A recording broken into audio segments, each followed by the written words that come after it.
is up, everybody? How are we doing today? It's your Melball. There's your Andre. We're here for another incredible episode of the Stardom Review, a bi-weekly breakdown where we take a look at Japan's all-female wrestling company, Stardom. What an incredible couple nights we have to talk to you about. We're going to be breaking down the last 3 nights before going into the finals of the 5-star Grand Prix. Andre, how are we doing today? I'm doing great. I've been watching so much great Joshi wrestling over this last little bit. And all I can say now is I'm getting mad at New Japan for doing the same thing that Stardom does and holding their big shows back. Oh my but I'm gosh. so happy I got to see these and satisfied my want for Japanese wrestling, at least for a little while. Just for a little while. And what an interesting mix of shows we've had to go on. We're going to get into it right away. Let's kick it off, Andre. Let's go into night 18. 18, yes?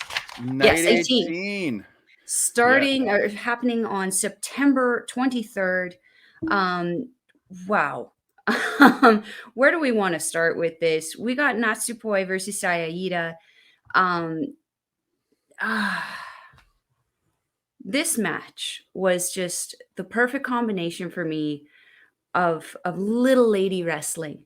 It's the smallest girls in the company, and you got the powerhouse of Iida, with the, again, the deceptive power of Natsupoi. This match was quite a banger. There was one point where I have noted here that Iida was just reversing everything that Natsupoi was doing and answering it with a chop. And man, as we've mentioned before, can that girl chop? The screaming that Natsupoi was just squealing out as she's getting those machine gun chops from Iida. Yeah. Even the ref even got pulled in at one point and was just getting worked right over. But at the end of this one, it was Natsupoi managing to pin Iida after a pretty hard-fought battle. But this match was very entertaining for me. You got to see that incredible acrobaticness that Natsupoi always brings to her matches, and of course the incredible power that Iida always brings into her matches. Yeah, like I had to pick this as one of the two that we chose for the night 18 because like I thought both, like I'm a huge fan of Iida, I'm a huge fan of Natsupoi, and these two coming together for this match, I really liked it. And you got to really see Iida to really look dominant against a more experienced person, where she's looked good in other matches, but she's never looked like the dominant person. Like, so getting to see her be the dominant one, like really controlling a lot of it, I really like. It's the greatest hits of Iida. Again, she's still newer, so she does a lot of the same things every match. I don't fault her for that. Again, early in your career, you do need to follow a pattern, but I love the pattern that she has: the machine gun chops, the arm trap Northern Lights, that shoulder off that she comes flying off the top with.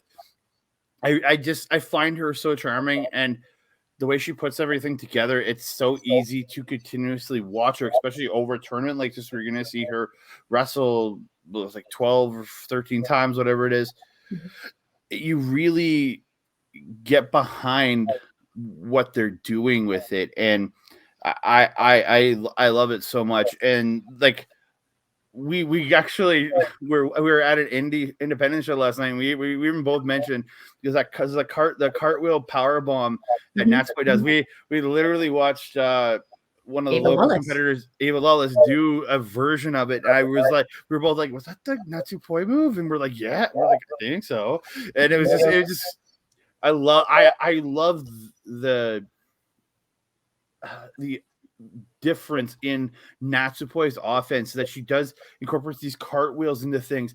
When she's on the ground and does the spin kick on her knees, I think is really impressive, because I've never seen anyone else do a kick quite like that. And the fact that she picked up the win not with one of her regular finishers, but with the SOS, Kofi Kingston's old finisher. Again, I haven't seen her win with that over this entire tournament. So for her to pull out a new move and get that win, I thought very impressive, and I thought wonderful match from both these ladies. 100%. I've got nothing else to add on to that. It was such a match for me. Again, it was my pick of the night. Well, that was my pick of the night. Oh yeah, your pick of the night. Yeah, sorry, it was the second pick for me. My pick was the main event. Syuri versus Tam Nakano. I messed that up. There we go. There it is. And you know, man, these two, I mean, I don't know for certain because I haven't seen her hold it yet, but I'm fairly certain Tam is actually a former world champion. Syuri being the current world champion. The two of them were very much so fighting for points at this point. Syuri I had with a top rope suplex, almost feeding directly into, I think I always refer to you for the moves. Was it a Kimura lock that she fed her into? Yeah, it was a flip over with a Kimura coming down, and then she ended up transitioning it into an armbar.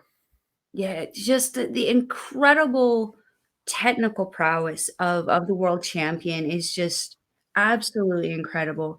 The match itself extremely hard hitting. Like I said, they were fighting for points at this point. And Syuri, you know, world champion. We've mentioned this a few times before. She has taken a couple losses. She has taken a couple pins, a couple submissions. What does that mean for those women who got those pins and submissions for the world champion? Yeah, you have to fill till December. You have to fill till December 29th. So they're gonna have a good few spots to really set up for Syuri going forward, and to, I think, really build her up for the match with the eventual winner of this tournament. 100%. And the one thing that I did note at the end of this match was there was one point, obviously, Syuri, we're mentioning the technical prowess. She did submit Tam Nakano at the end of this match.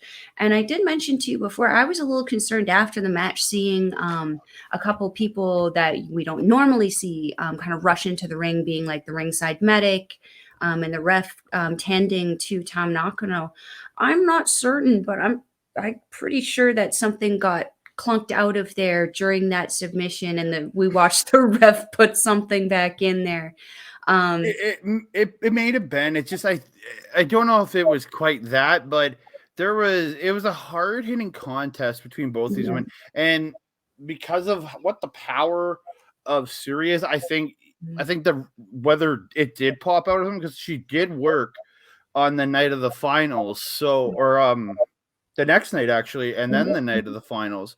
So it doesn't seem like it's anything serious if something actually popped out, or if it was just to sell how brutal that match ended up being too. So 100%. Because like, as someone who has dislocated my shoulder, it does pop out every once in a while. It is fairly painful when it does pop out, but it is fairly easy to pop back in and go about your business, unless you leave it out for an extended period of time. Then your muscles aren't too happy when they go back. But you know, yeah, after that, also at the end of this match, there was a phenomenal promo cut by Syuri to kind of close off the show. Just a picture perfect way to end night 18.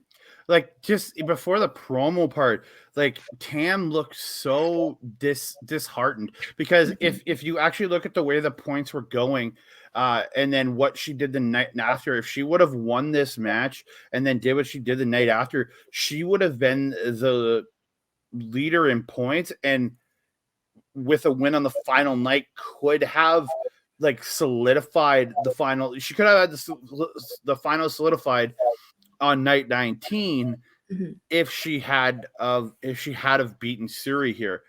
But again, it's all building up to what was an incredible final night, which we will be doing on the next episode coming out in a couple days. But and you can see the disheveled the loss, how it affected her. And it was like incredible facials from this girl, and how much she sold the unhappiness of losing. And losing to the champion is nothing to be ashamed of, because she is the champion for a reason. But it's still, you can see it on her face, it's like she saw that guarantee slipping away. 100%. Yeah.